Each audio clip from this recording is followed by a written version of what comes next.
Hi there. Hard work is for losers.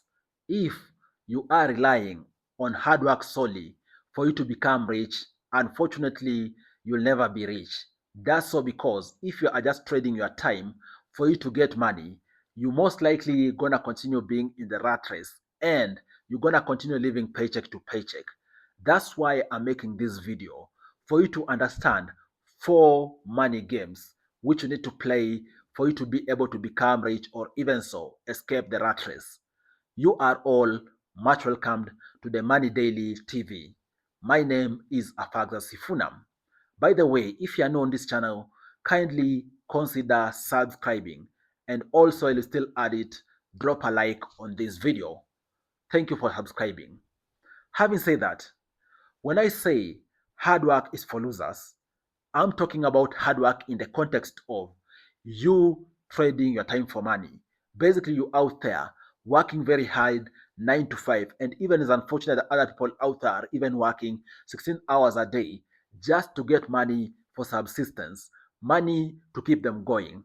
Of course, we all understand and appreciate that that is the most basic of what most people out there do, more so if they are starting out. But the reality is that if you want to build wealth, if you want to become rich, leverage is your key to richness. Basically, leverage when it comes to money, leverage when it comes to people, leverage when it comes to media, you name it. These are going to be the basis of you utilizing your time and also all these enablers for you to increase your income. But if you are solely relying on trading time for you to be able to get paid, chances are you'll end up being in that rat race. And this is how the money game works. Okay? There's one part of the game which is called time for money, and that's the basic game. Most people sell their time for them to be able to get paid. Whether it is true they getting paid through wages, basically getting paid per day, or even so, getting paid through salaries, which they're getting paid each and every month. Okay? And the unfortunate thing is that with this basic money game, which is time for money, there is a ceiling to which you can get income. That's so because the market dynamics out there, market rates dictate how much maximum you can be able to get paid.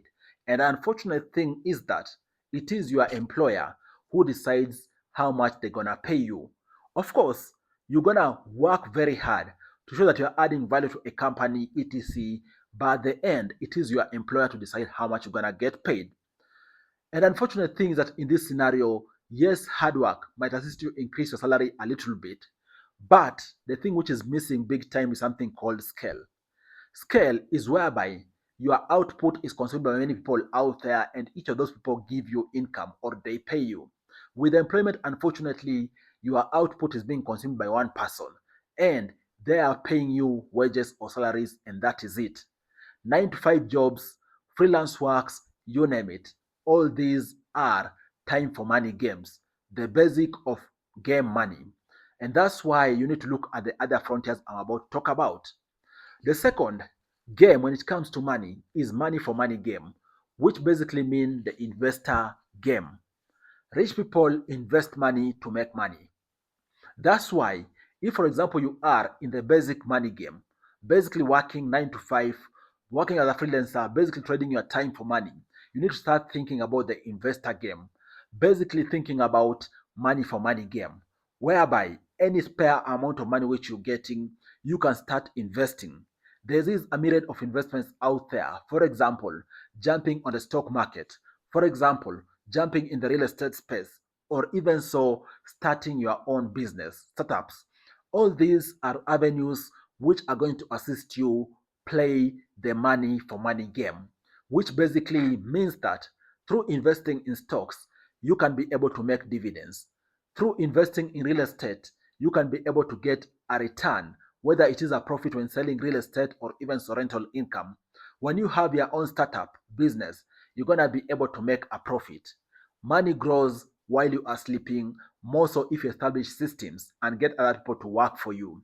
That's why it is important if you are in the basic money game, basically time for money, your mind is to think very fast about how you can also start duplicating your efforts but also jumping onto the money for money game, basically the investors game. And a good chunk of people out there think that this is far-reached. Unfortunately, it is very possible. It is all about mindset and discipline. If, for example, you are earning 5,000 US dollars each and every month, 1,000 US dollars each and every month, even 200 US dollars each and every month, regardless the amount you are earning, the most important thing is that particular discipline for you to start investing. Shove aside a little amount of money and then start. Over time, your ability to shove a little amount of money each and every month, whether it is through dollar cost averaging or whichever other method, is gonna assist you be able to start playing the investors game. And then the third game when it comes to money is the entrepreneur game. Basically, the game of people for money. Assuming, for example, you've already played the 9 to 5 game, you've become an investor by putting money out there in the stock market, in real estate, etc. For you to be able to scale, you need people. Okay? Basically, get other people to work for you and build systems which are gonna assist you to sustain a particular business. And this is the entrepreneur game. Entrepreneurs are all about thinking about building systems and getting other people to work for them. And we're talking about majorly you being a business owner who understands and know what you are doing.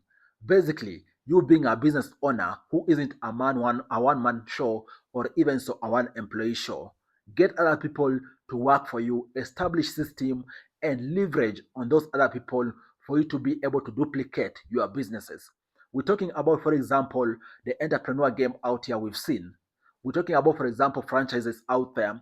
We're talking about people starting chains of supermarket, chains of mini marts, and they have systems which they use to monitor these businesses.